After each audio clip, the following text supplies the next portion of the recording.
Hi, everybody. We're having a tea party. We're having a tea party, and everybody's invited to my tea party. We have Peter. Peter's going to be at our tea party. Hi, Mila. Mila's over there. She's going to be joining our tea party because she's giving me a horrified look because I'm touching her child. Flopsy. Yes, Mila. I'm holding Flopsy. And if you want to protect Flopsy, you're going to have to join us for the tea party. Happy birthday to me. I'm an Aries. So I love celebrating me. All right, so the scones are kind of like drop biscuits. Does everybody, am I pronouncing it properly? Is it scones or scones? I often will have a very strange accent because I've been all over the place. Thank you, everybody, for the birthday wishes. So the scones, I made them. They're in the oven. They're ready to come out. Does everybody want some scones? Okay, so let me tell you what kind of scones we're having. I made them from scratch. Like I said, I made them drop biscuits. They're made with cinnamon, orange zest, cranberries, vanilla, butter. I had trouble mixing the butter because it was hard, so there's clumps of butter a little bit, but that's okay. And we're having strawberry jam with it. We're also having some sliced oranges because I always like tea and oranges together. And as you can hear, that was Mark wishing me a happy birthday, Mark Rhodes. Thank you, Mark.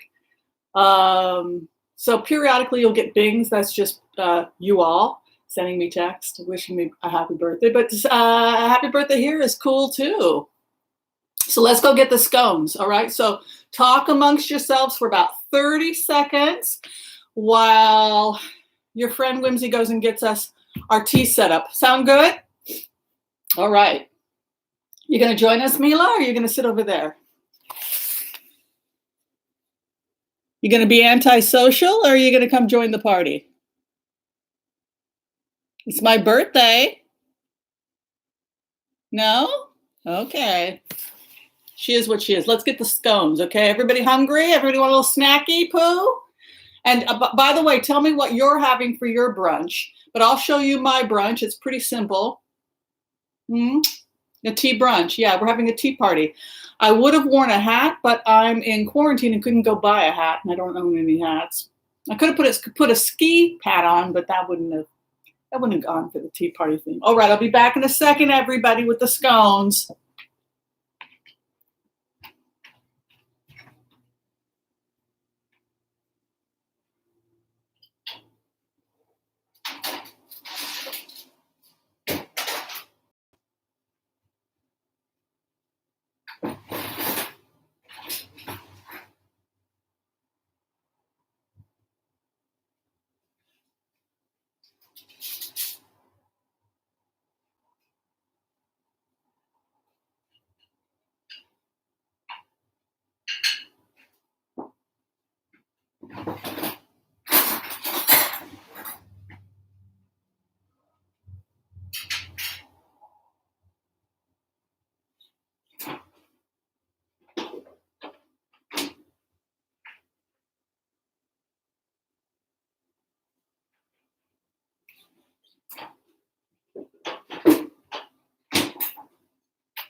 Okay, here's our tea party.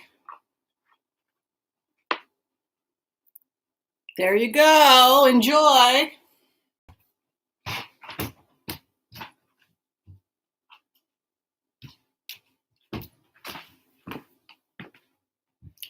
It smells so good because there's also cranberries in here. And this is piping hot out of the oven. So I've got my cranberries in there, my cinnamon, a little bit of orange zest, a little bit of nutmeg. And I ended up making like 5 of them. I did like a half a batch. Like I said, I wasn't able to roll it out and do all the fancy, so I made it a little wet and just made it a drop biscuit. And we've got some organic strawberry jam we're going to be having with that, some unsalted butter that I sliced, and those beautiful blood oranges. And then we've got some tea here. Usually I like to get PG Tibbs, but I ran out of PG Tibbs, so I'm just using my store of cheapo Lipton tea. So thank you everybody for coming to the anticipated tea party. I wanted you all to come to my tea party, fulfilling my deepest fantasies. So thank you everybody for being part of my party. Biscuits and tea, yes. Americans call them biscuits. Shakshuka, mamash taim, Dorian. That's really tasty. Anil hevet shakshuka. I love shakshuka. All right, let's say hi to everybody that was kind enough to come to my birthday party. Bad boy Rob. What would we do without you? Thanks for coming. Aries girl, woohoo! You got a Virgo moon. I got a Aquarius moon, which is why I like the sciences. SS, thank you for the happy birthday. Wendy Stemier, happy birthday to Whimsy. You have the same birthday as my mother had. Oh, I hope she was a wonderful woman. I'm sure she was, because you seem like a wonderful person. Donna Weber, happy day. Can you see if you can get some timing on all this, when we can go back out? Yeah, I think that they're going to have people go back out a lot sooner than they probably should, because people have to go back to work. So it's up to the CDC and the health experts. But I think that they're going to slowly start letting people go back to work, probably in a few weeks in certain areas, just because they have to. So we're just going to have to be smart about our exposures. That's just an intellectual opinion. I haven't thrown cards on it.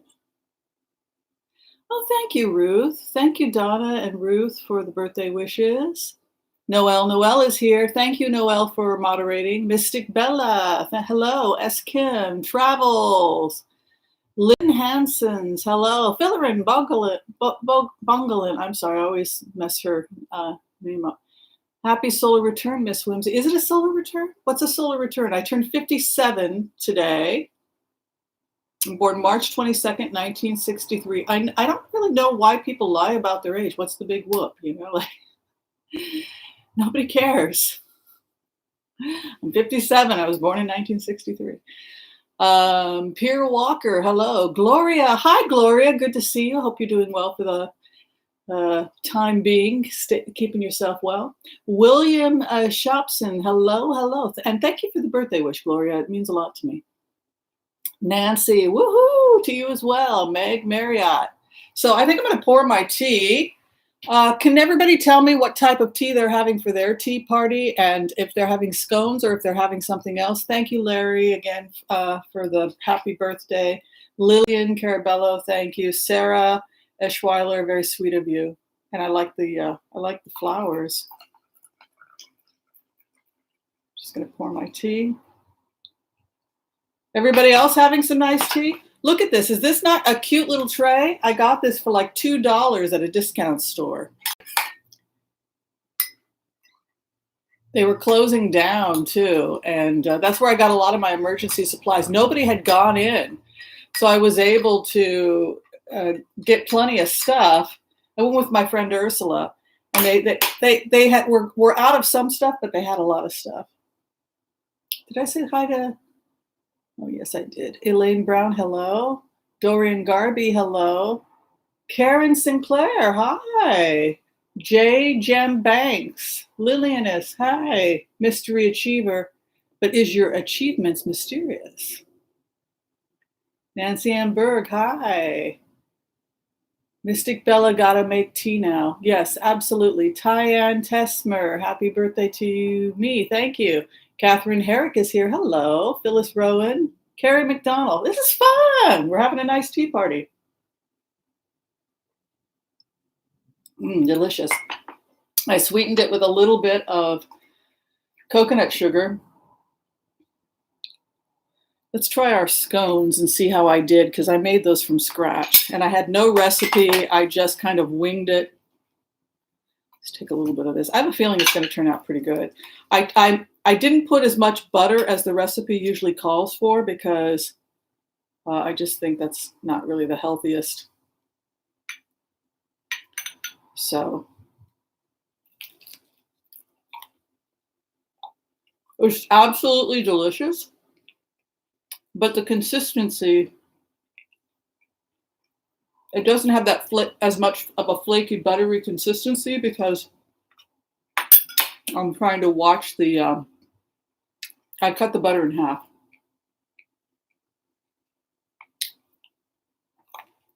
Twin Flames, hi, thank you. What's everybody eating for the party? Noel's and Aries. These are delicious, by the way. Debbie, hi. Thank you. To be honest with you, these scones are the most delicious thing I've ever tasted in my life. I really did a good job. I think I could have reduced the baking soda a little bit, but not too much. Hi, Eva. Hi, Kathy. Thank you. Am I the only one eating? Scones.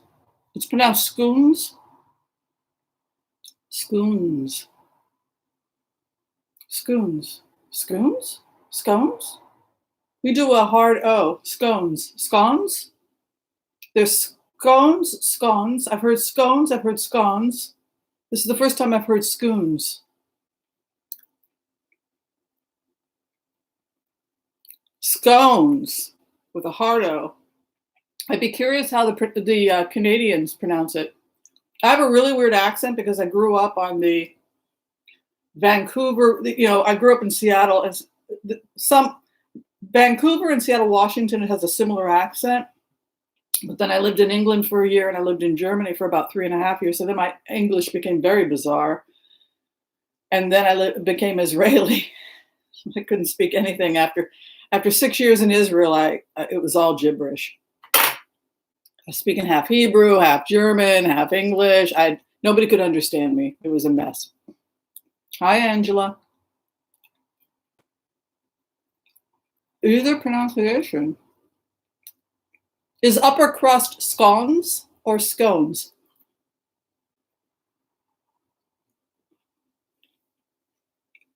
Has everybody seen Schitt's Creek on Netflix yet?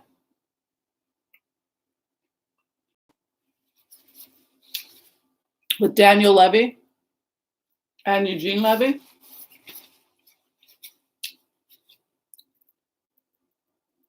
Pronounced scones. Scones, yes. Well, Maura, the character Maura, who has a really bizarre accent on Schitt's Creek, I believe she says scones. I love Catherine O'Hara, particularly when she's with Eugene Levy. They're such a great comedy duo. If you're feeling down and you're depressed, make yourself watch something funny for at least half an hour a day. So for me, at night, particularly when you hear the sirens, the ambulances, and can be very sobering, I like to put on Schitt's Creek and laugh and laugh and laugh and laugh. Yeah, strawberry jam. I got this. This is the organic strawberry jam for Trader Joe's. And this is the whole wheat flour from Trader Joe's.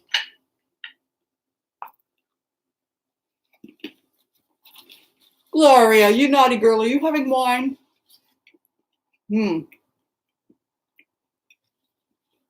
I didn't have clotted cream, but I had the closest thing to it, which is Unsalted butter. Oh, Shanice, my sister is born April 12th. I was raised by my older sister, which is great, because then you have a mom who's only 8 years older than you. She's your sister, she's your friend, she's your mom. It works out great. But her birthday is April 12th, my sister Bambi. I always send her flowers. I am rocking my gypsy soul. No one's telling me what they're eating. This is like, I'm like eating by myself.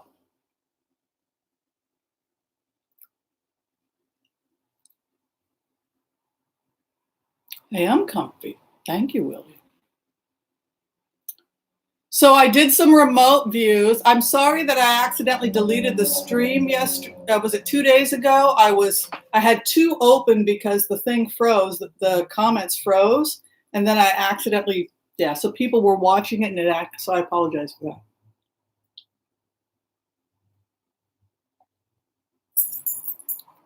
I am grate butter from the freezer.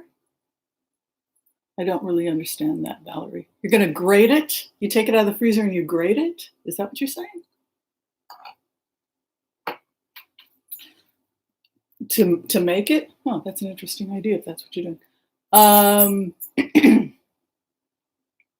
thank you, Philarin. Susan Cox, virtual scones and tea. Yes, but other people were supposed to tell me what they were eating for the tea party. It was a tea party. That was from my sister/mom, my sister mom. She says, happy birthday, and she sent me a gift card through Amazon. Also, again, thank you to Mark Rhodes. He gave me beautiful candles and a pound of Blue Mountain coffee, which is extremely expensive. It was really sweet of him to do that.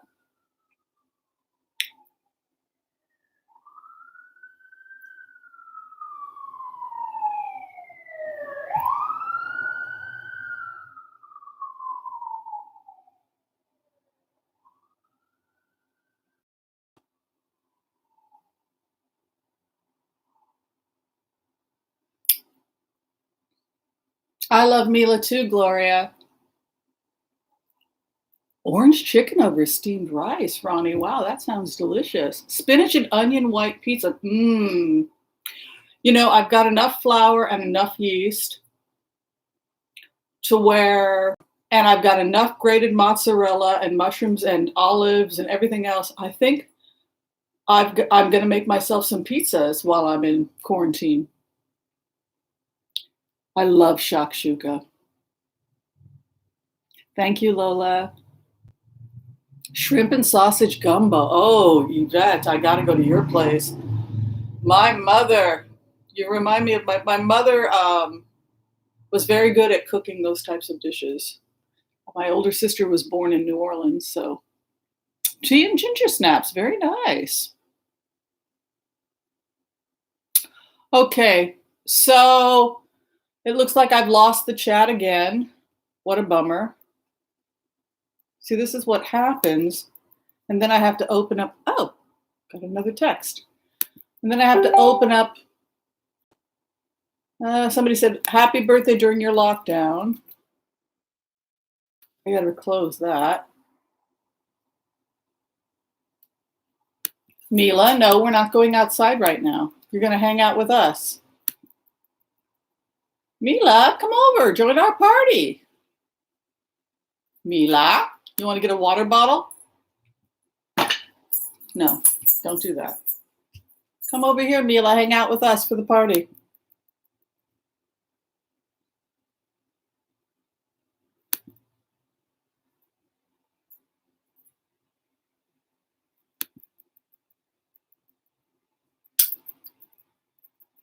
Oh, that's not what I wanted to do. Oh, that's not what I wanted to do. Oh, that's not what I wanted to do. Not what I wanted to do. Not what I wanted to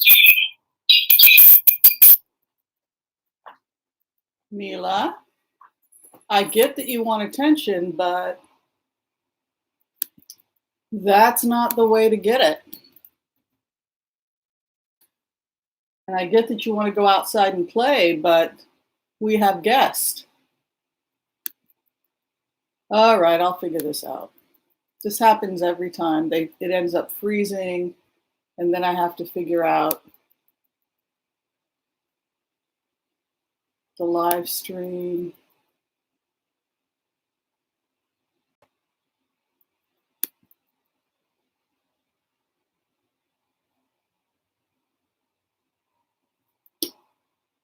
Mila, what are you doing? I can't babysit you and do this at the same time.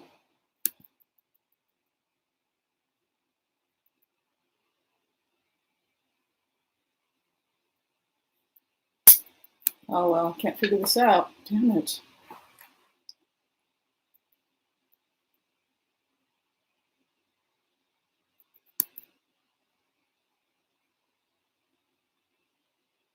Mila, I'm going to smack you. Not really, but theoretically. Really, but theoretically. Okay. All right, we'll have to do it this way. Sorry about that, everybody. Can everybody hear me?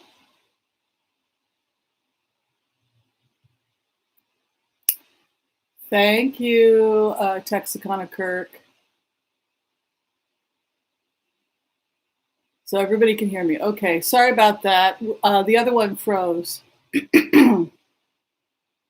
Oh, so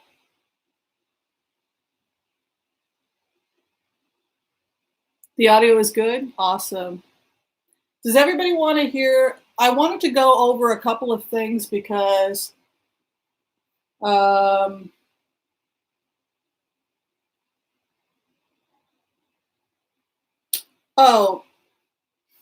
yeah, we have a couple remote views we have to go through. I thought people would like for the party.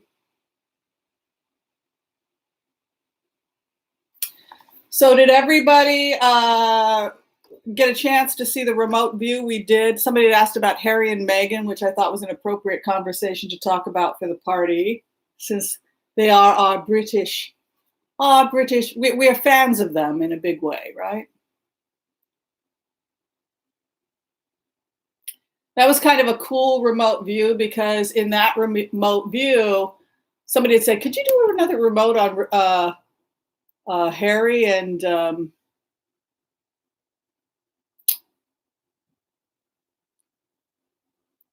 was a really good one." Oh, let me go here. So, in the remote view we did of Harry and Meghan, it looks like they've both become really interested in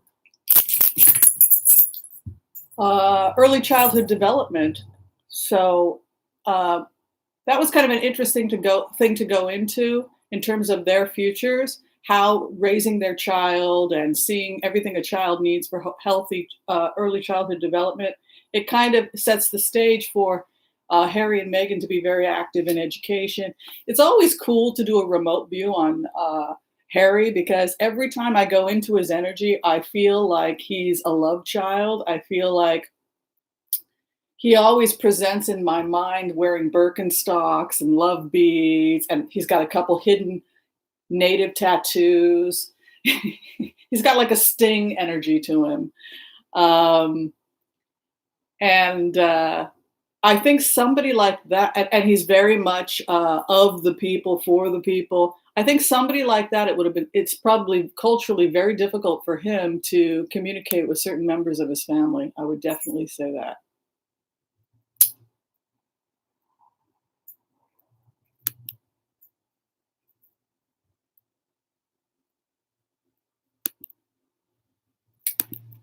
I was really hoping I could figure this out, but I can't today for some reason.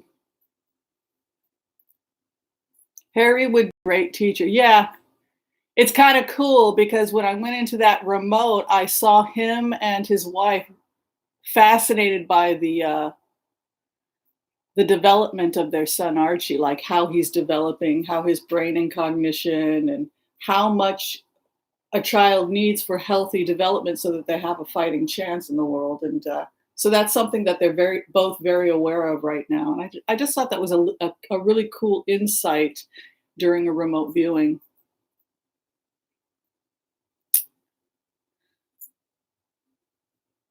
And it's kind of interesting also what people privately are and what they're privately into, like Harry and Meghan are fascinated by brain development in children, proper nutrition, etc., proper education, not growing up in a war zone, getting your health care taken care of, is something that they talk about constantly. But you'd never know it from the press, because the press has created this fantasy that has nothing to do with who these people are. So it's kind of interesting. Fruit salad and watermelon, orange, apple, banana, mango. Wow, that sounds really delicious.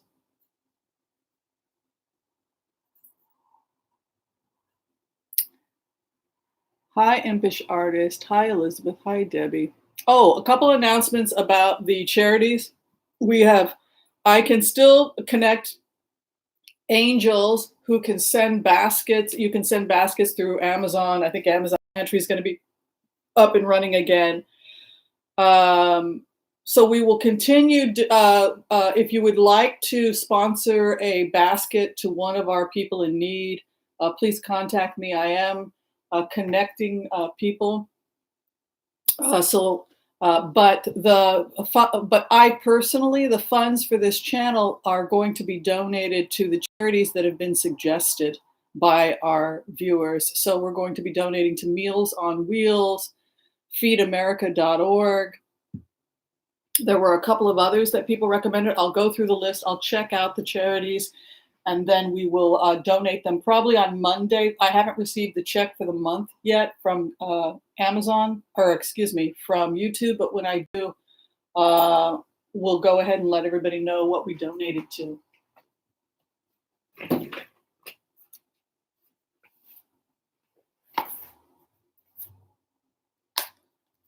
Let me see. I also wanted to go through, if I can find it, who's in need.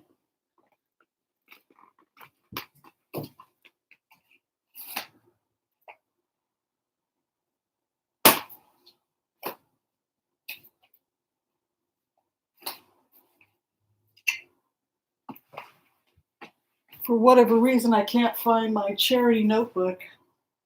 I have a charity notebook.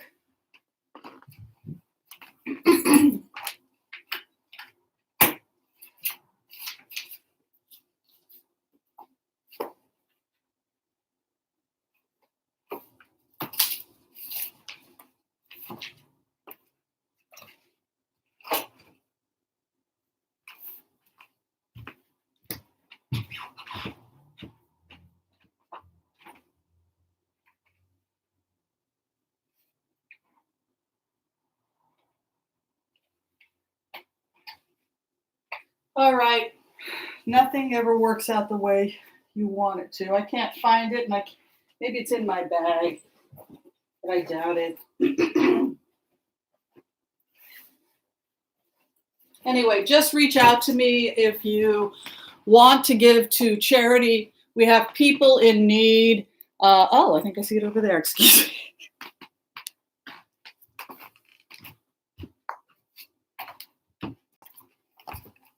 Here we go.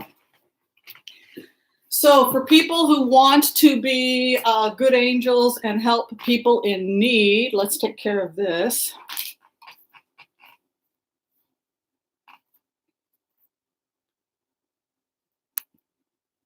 All right, so I have somebody in need of groceries, toiletries, etc. in Milwaukee, Wisconsin. If you want to do, either you can help by going grocery shopping for this person, or and dropping it off, or arranging a drop-off through someplace in their area, or doing a pantry basket if you want through Amazon. I can connect you to this person, or you can just say, yeah, I'll sponsor that person. So someone in need of a basket in Milwaukee, Wisconsin. We have gotten some help for an individual who's in Kings Park, New York. Kings Park, New York. So again, I want to continue to support this person because this could go on for a couple months.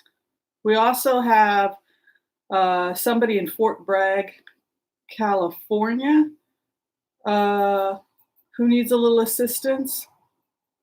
I don't have the address, but we have a gentleman who also needs help. I didn't get his address. I want to give a shout out to, I believe it was Paula Evans donated up to $500 for fresh produce in the New York area. We have a person in Portland, Oregon who needs assistance, and I want to thank Mark Rhodes for being his good angel. And Sil Kim also was a sponsor. I want to give a special shout out to Maria Blair, who donated $100. So she bought 2 baskets. I purchased 2 baskets with that money. Susan Gray through Zella donated $20. Thank you, Susan. I haven't taken care of that yet. I have to get a Zella account to do that. We have somebody in need in Cape Coral, Florida. And thank you to Vicus Nehru for being her good angel. She's already received 1 basket. Martha Reyes received a gift card, but I'm sure she can use more help. That is in Star, Idaho. Star, Idaho. Shopping for people. We have somebody in Carrollton, Texas who needs help. If you want to do a basket or do some shopping for anyone, pickups for somebody in Carrollton, Texas. I also want to give a shout out of gratitude to Deborah Seppelin, who has volunteered to be a good angel, and we thank her. Still need assistance, even though Deborah Seppelton was this person's good angel, but we want to continue to support an individual in Bristol, Connecticut. Bristol, Connecticut. So those are the people who have reached out to us who are in need, and those are the good angels who have stepped forward, and we give you gratitude. Oh, I have another person in need who I don't think has a sponsor yet, and that person's in Houston, Texas. In terms of the charity money, it's going to be going, as I said, to feedamerica.org and also to Meals on Wheels, which have actually cut their the number of times food they've donated. Thank you, Anna, for your donation. And we will either put that into probably not baskets at this point, Anna. We could because I personally am not going to be doing. I'm going to be donating to the charities themselves, and then they will drop off the food because I think that's a better use of our money. But if other people want to be good angels or secret angels or however you want to do it, there's plenty of people in need that I can connect you with. But I personally, the money is going to be going to known charities just because I've already done 3 baskets, and now I think the rest of the money should just go straight to the charities.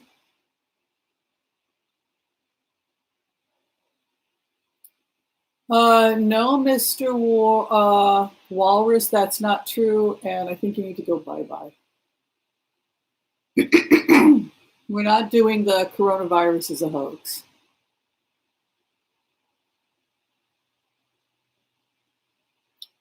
That's a very dangerous attitude, and people have died because of it and will die because of it.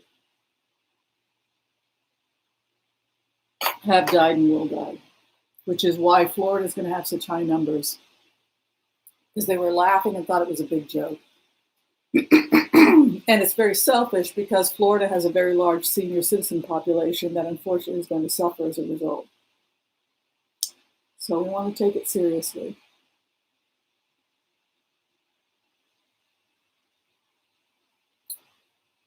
Yeah, the Florida governor, I mean, I think the spiritual lesson for me is it goes back to the Torah. I've been thinking about the story of Passover because Passover is coming, where It says Pharaoh's heart was hardened. He refused to listen. It's not like Moses was trying to make the Pharaoh unhappy. He was trying to help the guy say, listen, if you don't end slavery and oppressing the masses, you're going to incur some really bad crap. So you're going to see locusts. You're going to see a horrible plague come. You're going to have all kinds of bad things happen because the earth is out of balance, because the people are out of balance. And so you got to stop oppressing the masses. So it's really a story of people not listening to each other. So when you think about the political environment right now, nobody's listening to anybody, and it's potentially dangerous, because if we would just stop and start listening to each other and trying to understand what the person is saying, we could probably avoid a lot of unhappiness. All this fighting is not helping. Unfiltered Entrepreneur with Jenny Friedman. Hi, Jenny. Thank you for the birthday gift. I appreciate that. R and E oldies, please, for food baskets. Well, if with your permission, it's probably going to go to Meals on Wheels, which essentially is a food basket. And feedamerica.org.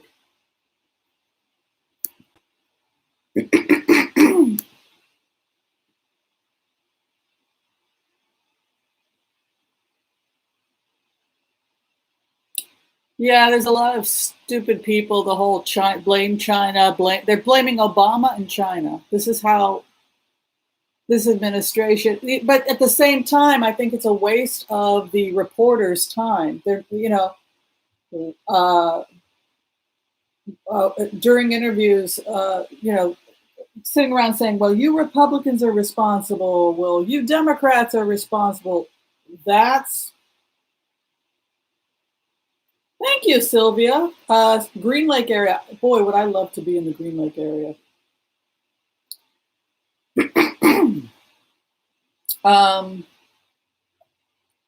Yeah, so maybe be a little less defensive and maybe help each other and a little less rigid.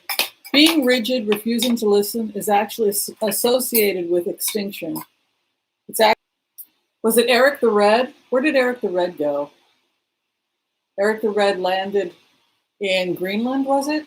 And they refused to listen to the Native Americans in Greenland that were telling them that their way of life wasn't going to work, that they weren't going to be able to be sheep farmers, that they weren't going to be able to do things the way that they did them back home. And they refused to listen. And they nearly starved to death. And then they had to pack up and leave because the indigenous peoples that were living there, they felt were inferior to them. And they wanted to build churches in Greenland, and they wouldn't listen. And if they had just listened and not been so narrow in their thinking and so prejudiced, then maybe they would have been able to have survived in Greenland. They ended up eating all their animals. They had to pack I think that their homes and their churches were left abandoned. The lesson of what happens when we don't listen to people. When we don't listen, when we harden our hearts, what potentially can happen. All right, so a couple of remote views. I get to take my time. It's my birthday. I'm here for me. All right, so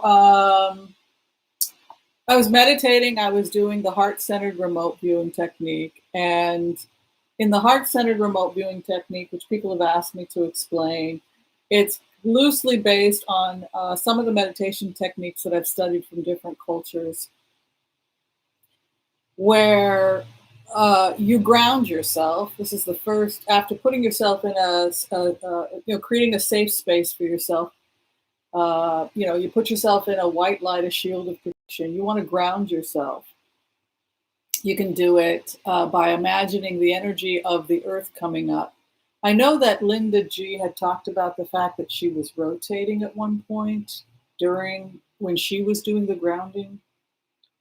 That sounds like Kundalini energy. That's the energy coming up. It's very healing, and it can also clear congestion and blocks in our chakras. But I often will find myself doing that rotation. Some people will go clockwise, some people will go counterclockwise. For whatever reason, I'm always going clockwise in my rotation, which I is that right? Oh no, I'm counterclockwise. That's right. Which supposedly they say is breaks up negative energy, but not. So you ground yourself and you imagine light coming up and healing the energy coming up first, second, third chakra, and the third chakra, and specifically you're focusing on the gut and the fourth chakra. And then I imagine light coming down the seventh, sixth, and fifth chakra, and then they merge together so that you're in a bubble of light, a shield of protection, and you're receiving earth energy and sky energy. And then I imagine that I am bathed in love from the universe and from the earth, and then I sit in my gut. I focus on my gut, and I focus on breathing and going deeper and deeper and deeper into the third chakra, specifically 2 to 3 thumbs above the umbilicus, which is the core star area. It's thought to be the seat of the soul, the astral body. It's also how we balance ourselves, our point of balance. You know, if you're talking about dancing, also Tai Chi, we think about that core area. And then a part of me stands back and observes what the gut is doing, what the third and fourth chakra is doing. So I will observe my stomach clenching, or I will observe my stomach feeling uncomfortable, and then I will feel the fear rising and going to the fourth chakra, but I'm observing it, and then I'm taking note, and then I'm attempting to interpret it. So in the fourth step, after I've loved myself and put myself in a loving place, I will then choose a target. Say the person I'm trying to connect with is Donald Trump, and I'm trying to find out how he's doing. In that loving place, I will then send that love to the other person, and then I will wait to see if I get a response. So it's bounce, and then I feel, did I get a response? Did my gut get a response? And then I try to get that person's energy to communicate with me through the third chakra how they're feeling. So I'm sitting in their energy and trying to connect with it through the third chakra and through the fourth chakra through love. And if you merge completely, then you may find yourself completely in the shoes of the other person, and your gut and your heart is telling you exactly how they feel. And you're observing it, and you're just observing.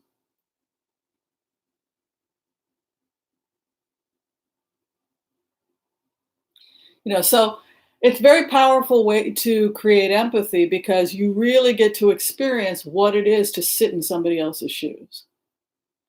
And if you don't know what it's like to sit in somebody's shoes, it's a really great exercise. So what I like to do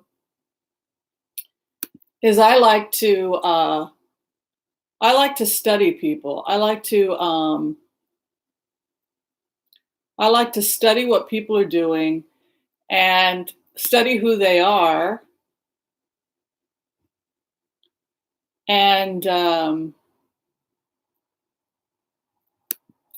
And then after I've studied them, I do this technique. And I really try to put myself in their shoes. It's extremely helpful if you don't understand what it's like to be in the shoes of someone from another race or another gender, somebody who's been the victim of child abuse or crime. It's amazing how my attitude changes towards people when I really put myself in their shoes. For example, if you're like me and you're a middle class, white girl, nice Jewish girl, it's rather interesting to sit in the shoes of what it's like to be. Uh, oh, I have a donation. R&E Oldies, please, for food baskets. Thank you very much. Yes, it will be going to Meals on Wheels and also the Feed America First. Yes.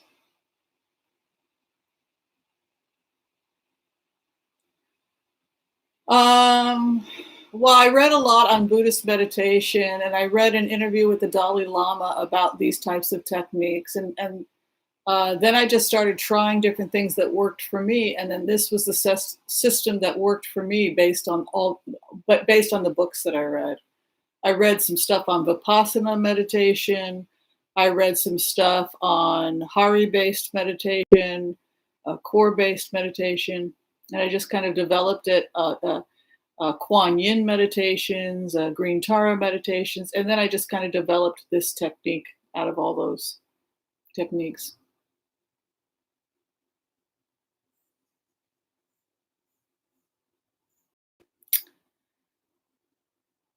So, I think it's really good for somebody like me to put myself in the shoes of another person. I was talking to somebody, an African American gentleman, very nice guy, and he was talking about what it was like for him to deal with prejudice in Los Angeles. So that would be an example of a remote viewing to build empathy, where you really try to see what is this person talking about. And it was an interesting technique. I did that yesterday, actually. And as I was sitting in this individual's shoes and I wanted to go for a walk, it how I felt in his shoes was like I constantly was dealing with people that were scared of me. That was my first thought as I was walking in this person's shoes. Why is everybody freaking out? I'm just going to pick up some groceries. Like just it was a very strange world to be in as I sat in this gentleman's shoes. Like, why are you crossing the street? I'm just going to Ralph's to pick up some eggs for breakfast. Like it was I was constantly trying to help people not be scared. I thought, wow, that must be a trip to have people be scared of you. I had never experienced that in this lifetime, so that was kind of like what I took away from that remote viewing. So that's an example of how we can have empathy, and the Dalai Lama said, look, it can all be entirely in our minds and not necessarily real, but in the end, who cares if it makes you a more compassionate person?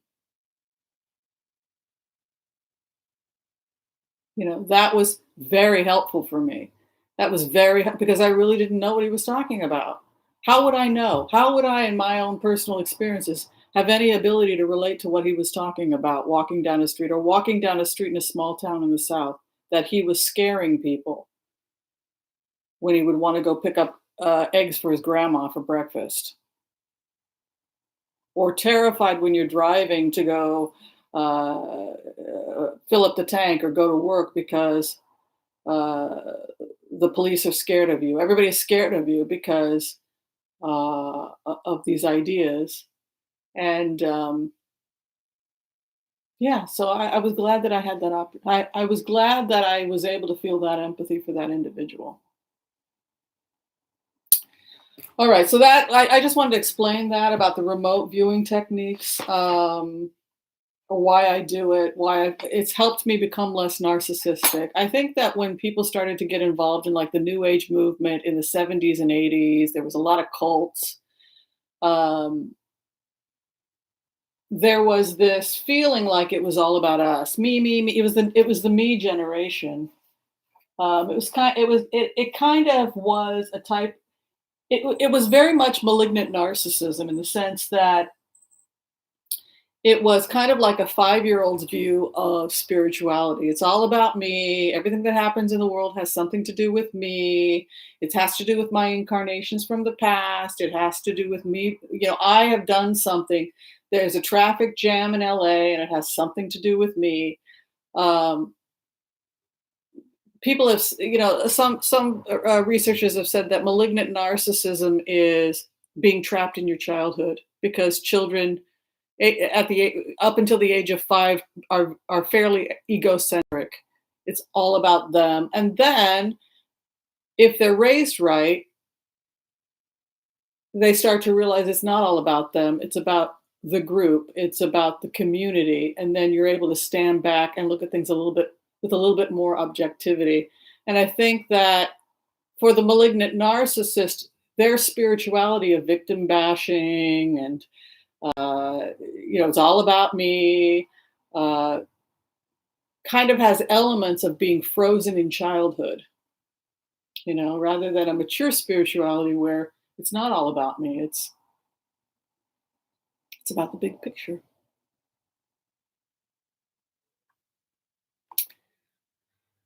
Okay, so let's see if I have a couple of. Oh, this was the message from Harry. Let me go through this. I had a couple messages last night.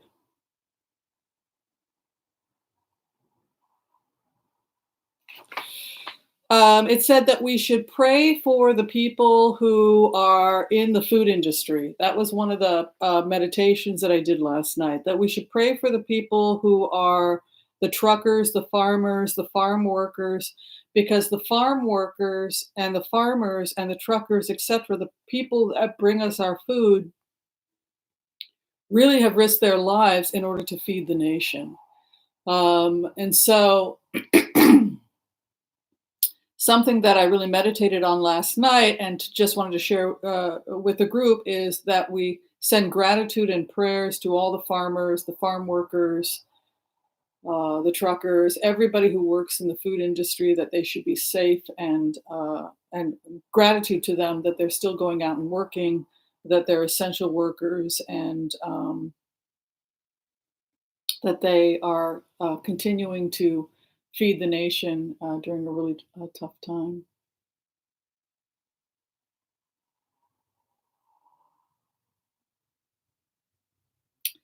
And then the message I got from Harry when I did the meditation on Harry and Megan and his interest in education. This was what I heard when I sat in his gut. He said, "We are obligated to help, and we are obligated to teach." And this seemed to be a very ancient tradition in tribal communities, that if you have something to teach the group, if you have some knowledge that can help the tribe, you're morally obligated to share your knowledge. So education should not be selfish. Education should not be selfish. It should not be something that we keep for ourselves. We are obligated, when we are educated, to share that knowledge with the rest of the world. And so what I felt when I sat in Harry's shoes was words to this effect: I am very aware of how lucky I have been, and I want to give something back. I am very aware of the fact that I am obligated to share what I have learned. So that was that meditation. Would everybody like to do some card readings now for the party? No, there's something else there? No.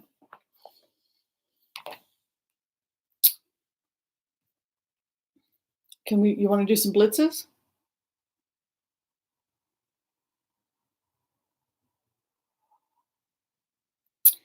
It's my party and I'll cry if I want to cry. And definitely prayers for the health professionals. Yeah. So many good people in this world that are risking their lives for the tribe, for the community. And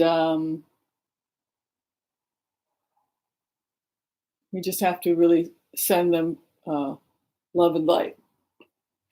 I'm surprised to see the trolls are still out. You'd think Putin would give up by now, considering the fact.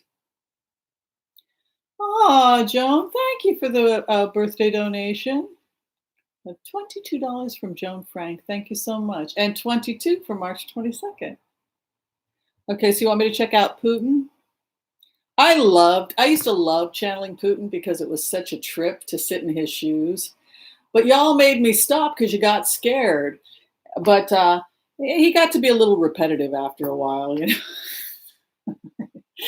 I didn't understand 2 years ago, like, why does he keep talking about trade and trade wars? And oops, I'm buffering. So I imagine he's angry at OPEC for trying to. Yes, Putin is a one-trick pony, but we didn't get it 2 years. Remember 2 years ago when I started that whole thing? Yeah, I think Putin's very psychic. Oh, Tarot's Apprentice, thank you so much. How loving of you. So sweet. Thank you very much. Thank you, Johnny. Yeah, he would be charming. He would, he would you would feel the arguments about all the great things that the Soviet Union were bringing, infrastructure and education and improving the lives of women in Afghanistan. And how Russia was on the good side, and how America bullies people and can't continue, is in violation of international, what did he say? Is in violation of international treaties involved in trade, and everybody puts up with it because they're scared of the United States. It just went on and on and on and on. And then OPEC is trying to bankrupt his oil trade. So it's like, oh, that's what that was about. It's like, oh, if you want me to tell people, I'll go tell people. This is, I don't know if I can help, but maybe they need some kind of, I don't know, counseling between these various groups. Thank you, Peggy, for the birthday gift. Oh, Peggy Thompson. We'll definitely appreciate that. Thank you. All right, let's. So the first person we're looking at.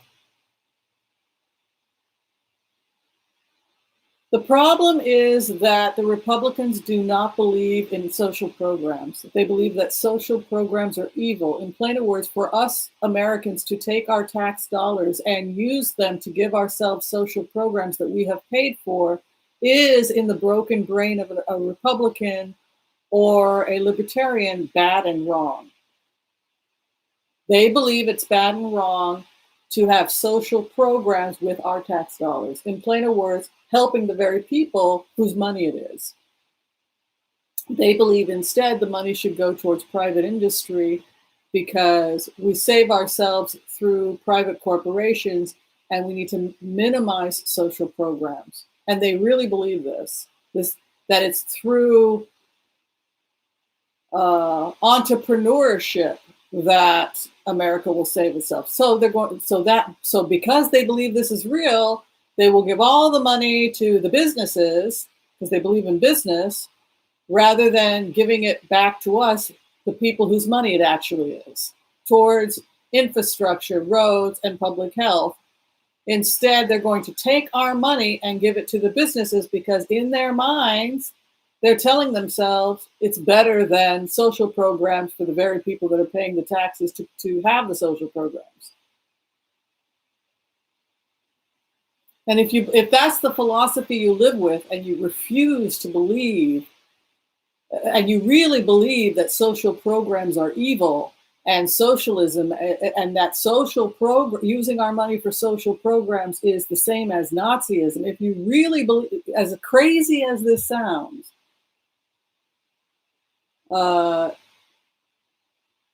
then the most logical thing to do in your broken brain is to take all that money and give it to your rich friends. And then they can then disseminate it to the peasants by giving them an extra nickel an hour or, whatever. So of course they will all get rich. They will come up because they believe in this. They believe that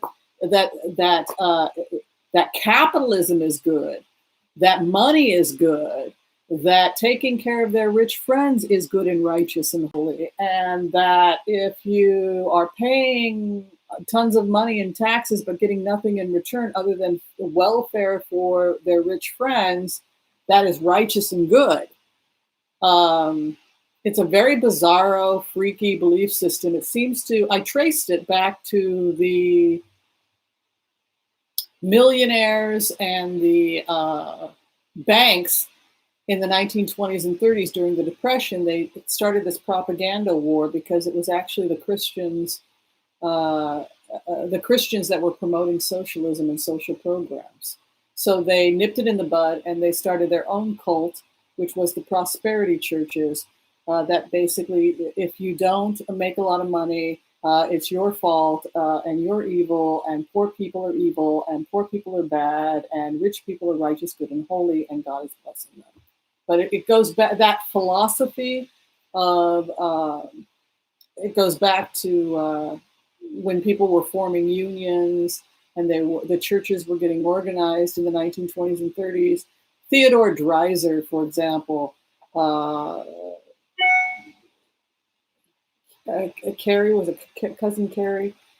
Theodore Dreiser wrote quite a bit about it. Steinbeck. These were devout Christian people who believed in social programs because they felt they were obligated to help. So actually Steinbeck and Theodore Dreiser, who I think his father was a reverend, were raised in fairly religious homes and saw this as an expression of their faith.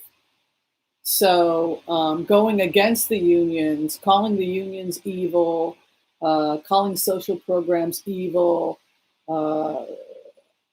bringing a love of money and wealth as proof of God's grace upon you, that became the new church.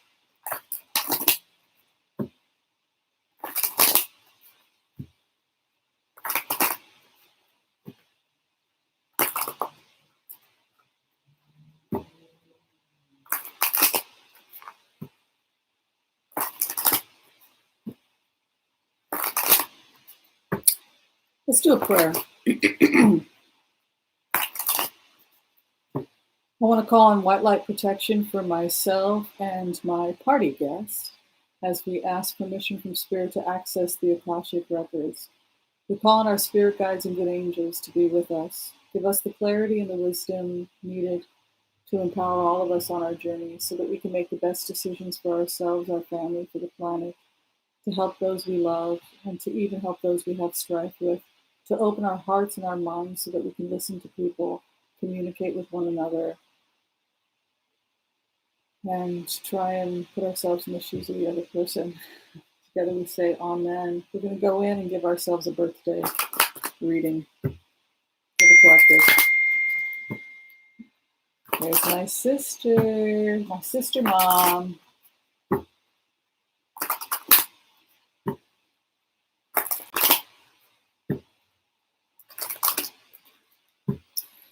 What does Spirit want us to know during the Oracle of Whimsy's birthday?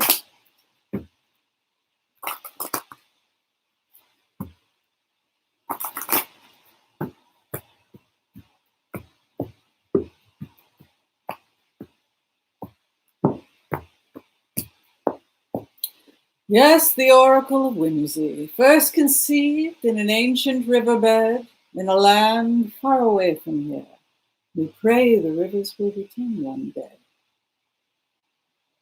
But in this lifetime, she was born in Bremerton, Washington in 1963. Your legacy and your inheritance. And then the base card is Lovers. Lovers.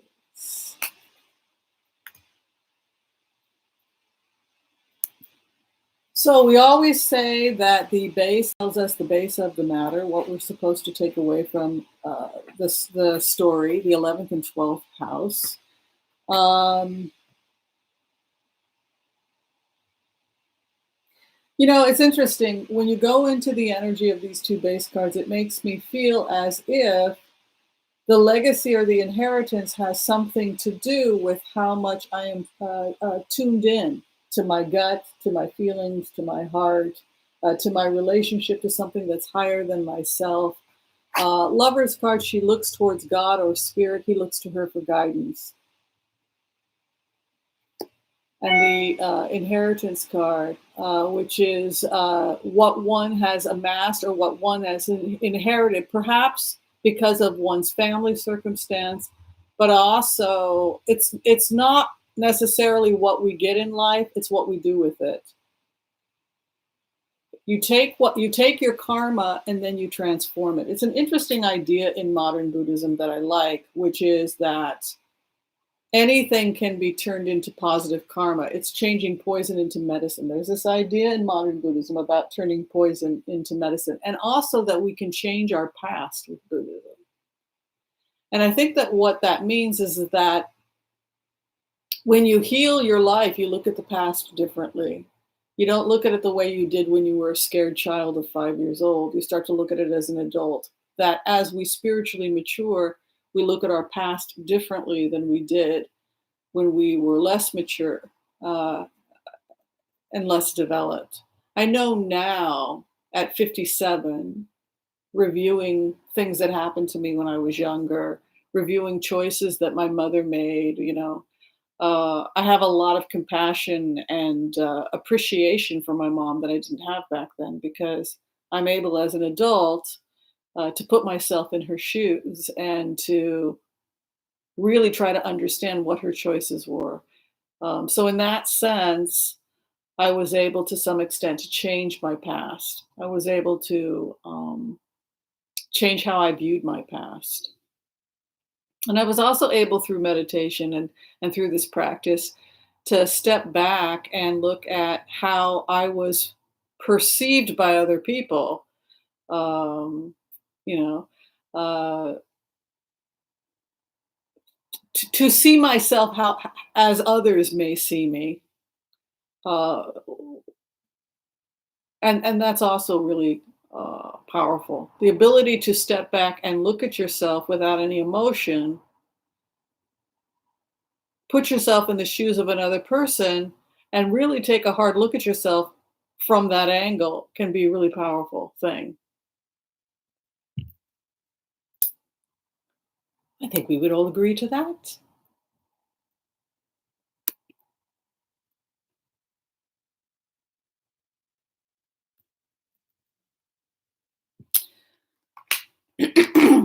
The eyes are opening.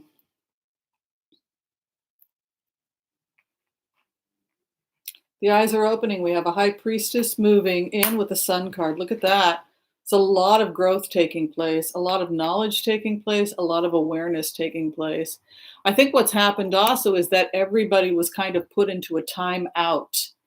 Everybody's kind of been put into a timeout, and there's a lot. There's a lot of people's eyes are opening up a lot. Look at that. You've got the eye opening with the high priestess and the sun coming out. What is above us? Prayer, meditation, right? I think of Four of Swords as like the card of samadhi, to be as still as samadhi or death. So there's it's some very deep, it's like the entire world has, it's like mommy has put us in a time out. It's like Gaia has said, okay, children, you've been very, very naughty. Everyone on the entire planet has to go and do a timeout. And so there's this incredible sitting with ourselves, uh, meditating and really looking at our stuff in a way maybe we haven't before, or maybe we have put on the back burner. We get our wish. The situation, rocky situation, but look, you have a nice Empress card moving in. This is something that keeps coming up in the remote views, is this, that we are going to be able to stabilize the patients, that we're going to be able to stabilize the patients, that trying to keep as many people off respirators, stabilizing patients. Uh, that seems to be, we're going to be able to come up with ways to make this disease less deadly, and probably with existing medications, because I keep getting cards that are like Empress, the treasure trove, this information comes out, or this, there's a break in this catastrophe. I don't like this, the Two of Swords, hear no evil. This is the heavy sword you carry, refusing to open up and dialoguing with others, that we need to maybe come out of our own hardened hearts and really try with a little less to hear what the other person is saying. Is it that they're evil, or are you actually evil, or let me try and sit in your shoes so I can kind of understand where you're coming from a little bit. But you can see these kinds of cards between us and them, refusing to listen, this kind of standstill, but meanwhile, not knowing what to do. It goes back to the meditation with Harry and this Native American tradition, or this tribal societies, where if somebody in the tribe had knowledge that could help, it was considered selfish not to share this knowledge with the tribe. So we sit in a circle and you have knowledge that can help the tribe, we're listening. You are obligated to share it with us because it'll benefit the tribe. It's an idea that doesn't exist in the West the way that perhaps it did in more traditional cultures. So we have this idea in the ninth house that people don't know what to do. What are we going to do? What do we do? Meanwhile, nobody's listening. Nobody's communicating with each other. And it could leave us chained. The biggest threat to our future right now as a planet is our refusal to cooperate and to talk to one another, and to put the sword aside. It doesn't behoove us. It doesn't help us at this time to use the press conferences with Donald Trump to talk about what he could have done 2 months ago or a month ago. The only thing, because it's not going to help, is all of our energy has to go to working together and being open to each. Everybody has something to contribute, and that's really the warning. The warning is that being stuck in old ways of doing things, being chained to old ideas, can lead to devastation. We have to be able to reach across party lines and communicate with one another, because it's really a health and safety issue at this point. So the spiritual lesson here is to stop demonizing one another, stop making enemies of one another, and to really try to the best of our ability to see the other person's perspective so that we can help one another to come through this. And if we don't do that, if we continue to insist that we are right, and argue with one another, it will cost lives and it will potentially be devastating for the country. That is the best way for me to interpret this. The future we want to avoid, right? Being chained to something. It doesn't matter if you think you're right. People who've been married for a long time get that. Yes, dear, you got to cooperate or you're not going to make it. All right, let's do Putin.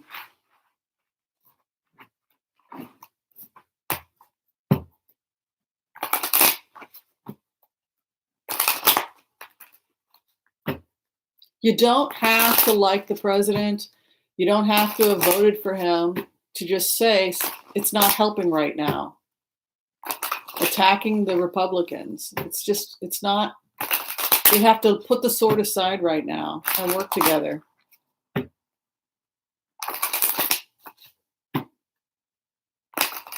What would take too long for Native Americans? What did I miss? Oh, it will decline after Mother's Day? Interesting. I keep seeing them stabilizing patients. even to the point where it'll just be a prescription for certain medications. We seem to be working really quickly on protocol.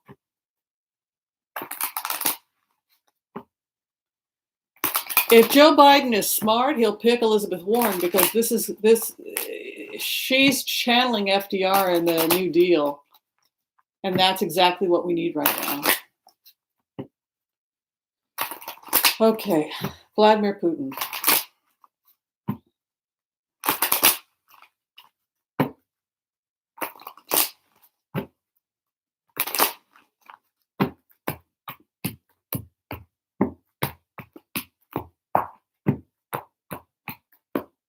#11th and 12th card.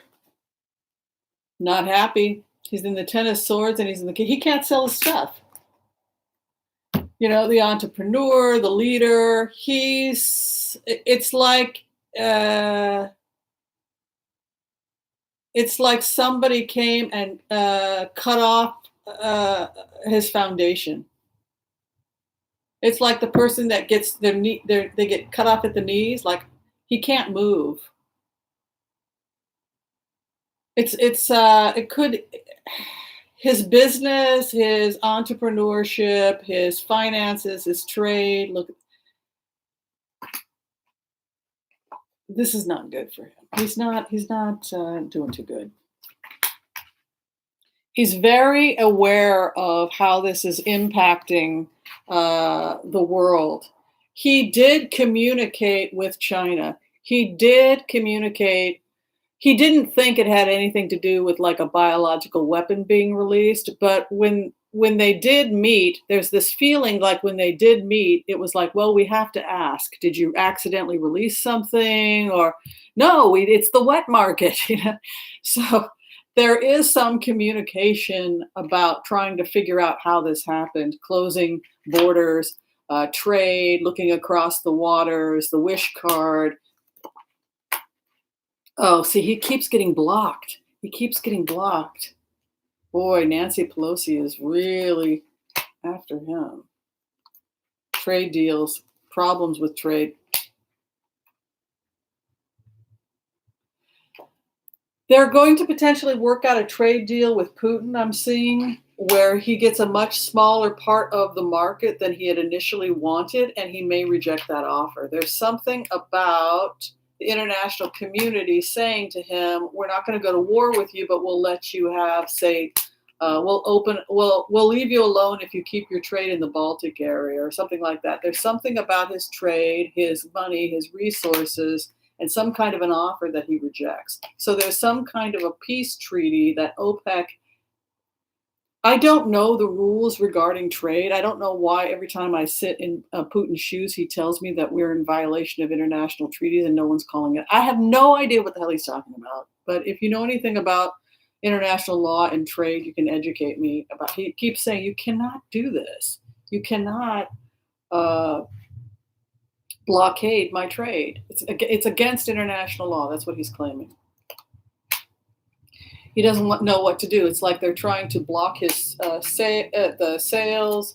The thieves are running off with the stuff. He feels like he's being screwed over again and being cornered. He's upset about it. He feels that it's not up to us to limit his trade and say, well, we'll let you have trade in these areas, but you can't have trade in these areas. Again, the same thing, boxing him in. Whether it's bombing the train tracks in Libya, blocking his trade route in Libya to Africa. But there's always this feeling when you go into his energy that we have boxed him in, we've boxed in his trade, that he feels that he's the victim, that we are violating international policies. It's something very apparent when you sit in this guy's heart. He may have to accept a peace treaty that, in his opinion, he feels is not even legal in order to just be able to sell his merchandise, his trade. That's the best way for me to interpret it, to get his trade out. And then feels trapped by some situation that he was offered, and then grieving what he's lost, but something still remains. So Yeah, that's the best way for me to interpret that. Thank you, Coriel. Thank you for the birthday gift. All right, somebody had asked if I could look at Joe Biden's running mate. Why don't we just ask Spirit if we can get a description of who the running mate is going to be? Who is Joe Biden's running mate?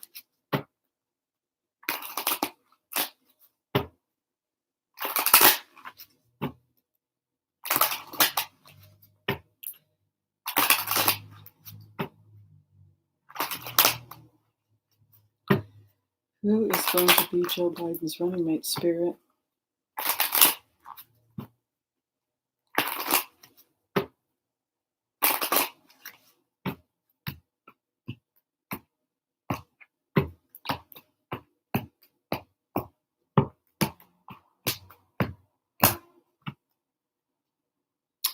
He's not made any definite decisions yet. You can see the Two of Swords coming in. He's not ready to make any decisions right now. Look at that block right there. He's very confident with there. He's got a few people on the list, and he's very confident. You can see a nice strength card coming in, but no, he's not ready to announce. Not with the Two of Swords. It's the base. Boy, this is a really sensitive man. You know what I like about going into Biden's energy is he really is an unbelievable. Look at that, heartbroken about the situation. This guy's really. Oh, look at that, trying to help. He's got the Ace of Cups coming in. What a sweet person. He's just a sweet man. He's having some sincere conversations with companies, with colleagues on both sides about what we can do. Whether he becomes the president or not, he's still meeting with people and trying to get contracts, deals, bills signed, Three of Pentacles, bills or contracts or legal contracts being signed. Sometimes it has to do with real estate. So he's in the conversation. He's in the middle of this. Trade, the international community. This guy really cares. I'll tell you, I wasn't enthusiastic about Biden, but when you sit in his heart, he's got such a lovely energy. And very handsome. He was quite a looker in his day. Very handsome. I'm looking for my Eugene Levy. Ever since I started watching Schitt's Creek, it reminds me of the crush I had on him when I was 12, 13 years old. I used to watch Second City, and I had a huge crush on all the Second City cast. I had a crush on Eugene Levy. I had a crush on Harold Ramis. And what was his name? Flattery? Yeah. Any guy that could get me to start laughing, I would get a crush on him. Okay. Everything has changed. Everything has changed. She's got the death card here. Bernie's going to drop out. This guy is so compassionate, Biden, that when he really loves Bernie. He's so compassionate that when Bernie drops out, he calls Bernie to make sure he's okay. Are you okay? Like, when you sit in the shoes, you actually see Biden checking in on Bernie. It's this wild. He's such a kind man. Hopes and fears that the average American won't be able to hold on for much longer. Look at that, the nest egg. The final outcome, he goes off to seek the ninth cup. Let's do the clarification. By April, he's just openly involved. Wow. He's really leaning on Bernie to help. Look at that. Bernie gets the Master's card. They're very closely working together to create some kind of relief package. Hopes and fears. Yeah, to get into smoother waters. Look at this. Working on a relief package, the coin, the money, the MasterCard, and that's following over his rival. And then hopes and fears. Many options. He's very open to working with anybody and everybody. What I like about him is he really is the King of Wands. Anybody who has something to teach the tribe, anybody who has something to contribute, he wants to hear from them. He's made no decision yet about his running mate. So they did not show his running mate, and the base card was a Two of Swords. So for whatever reason, we can't see it, and it could be because he hasn't made a decision yet. What lovely energy, though. I enjoyed that. Good man.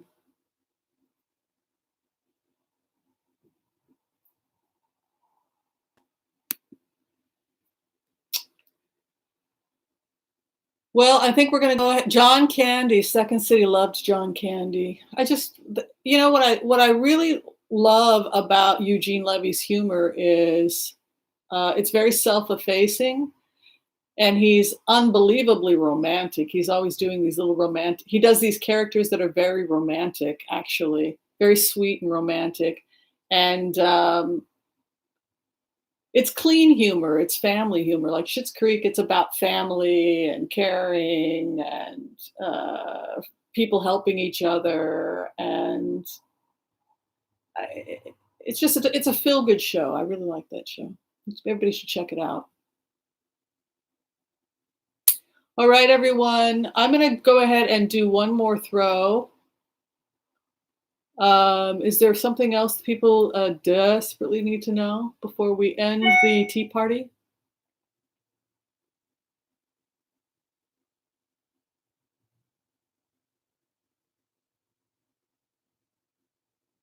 You want me to look at Ron Paul? Yeah, Ron Paul would be an example of someone who believes that it should all be private sector. Yeah, let's look at Ron Paul. Does anybody know his birthday?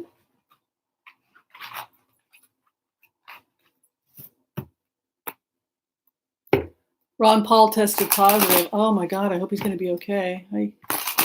It's always terrible news to hear that someone's gotten sick. I had no idea that he had gotten the coronavirus.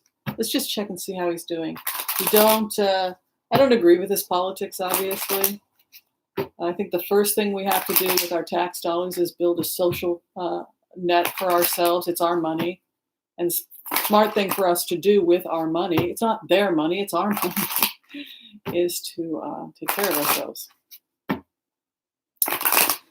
All right, Ron Paul. God. You know, you want people to be empathetic, you want all these things, but you don't want people getting sick. You're going to be okay, Mr. Paul.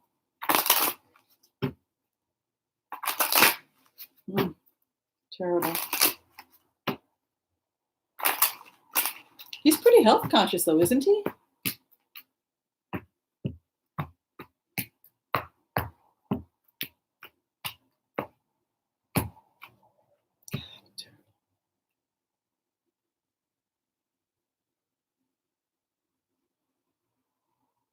Oh, he's going to be working from home. It looks like he's working within the private sector. Believe it or not, this is a philanthropy card, Six of Pentacles with an Ace of Cups. This may change his tune. Celebration, the courts.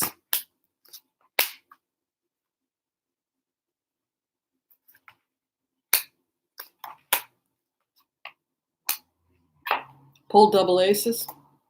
Ace of Wands coming in, entrepreneurship, the inheritance card.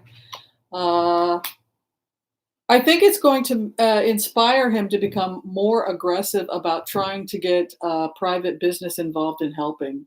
Just because the Ace of Wands came in for him, which is a success card, it's an entrepreneurship card. And the fourth house is, if you look here, he's got the fourth house, which is the inheritance card coming in for him. And that always crosses in to the sixth house, which is an Ace of Wands, which is the entrepreneurship card, and the world impact, and then the courts, and then celebration. And this is philanthropy. So I think he's going to go to the millionaires and billionaires and the private sector, which would be in keeping with his belief systems, to try and work on relief packages rather than depending on the government. Something is keeping him chained: relationships, belief systems, addictions, what is around him, the juggling of the coin, the hope and the fear, the high priestess, and the final outcome, the Hierophant, the ethos, the higher ethos of the nation that brings us together, the strife card. His beliefs will be challenged. Look at that. His beliefs His beliefs, the things that chain him, addiction, relationships, etc., will be challenged. I think he's going to be okay. At least I certainly hope so. We don't want him getting sick, but I like the fact that the Six of Swords is moving in for him. We want to send prayers to him and his family, that everyone should be safe. No one should suffer. And I think that it's going to motivate him to start doing some philanthropy in the private sector. That's the best way for me to interpret these cards. Because I always summarize a reading with the 11th and 12th cards, and it's philanthropy and help. Also, this is good grace. Some people are just lucky. He pulled the double aces. All right, everybody. Yes, wash your hands. I want to thank everybody who was my guest at my birthday party. We had 727 guests at this party. Before we sign off, I'm just curious. Take my food back. What did everybody have at the party? What did you all eat?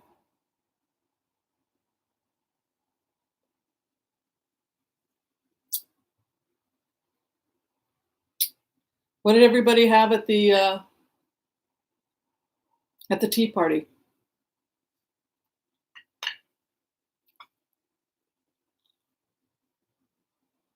Origin chai, cool. Maple bars, yummy. Oh, listen, did everybody get a chance to read the article about the Italian Renaissance? If you go to the community section of my page, I put an article up about how the plague led to the Italian Renaissance. Chocolate peanut butter cups, yummy. Somebody else had scones? Reese's egg. Oh, the fish cakes aren't good, sorry. When I ate meat, I used to love fish cakes. Oh, I love Justin peanut butter. So, basically the article was a historical article about the sociocultural impact of the plague and how people coped with the plague in Italy. It's interesting. We have like a 90-something% survival rate with this particular bug. But Italy was they had 12th century medicine during the plague. And so perhaps the mortality rates were higher because they didn't have modern 20th century medicine.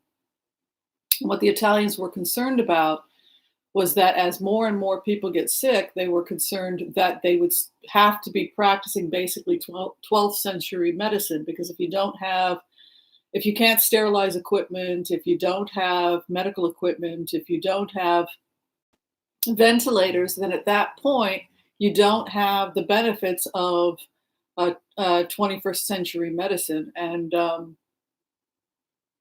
it just goes back to that conversation of helping each other and what can we do to help so that everybody stays safe. But it was a very interesting article about how it led to the birth of spirituality and art and a shakeup in the socioeconomic structure. The aristocrats became weaker, the common man benefited in a lot of ways.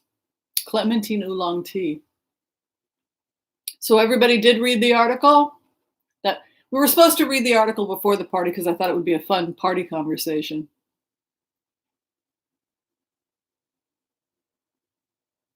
Yeah, everybody's working from home, but they're meeting through telemedicine, the judges are. It gets to be complicated with the Senate because you're supposed to appear for a vote, and gosh only knows how they're gonna do that. Yeah, Philorine, I think that you're gonna, especially you, because you're a smart cookie, you're gonna really like that article. Connie, you thought it was excellent? The Spanish flu, yes. And then I also sent articles that were compelling that there's real evidence that with some airborne viruses, obviously the coronavirus no one studied, seem to be denatured when they're exposed to certain essential oils. And those are studies, those are lab studies, but they're not they're promising, but we're not ready to say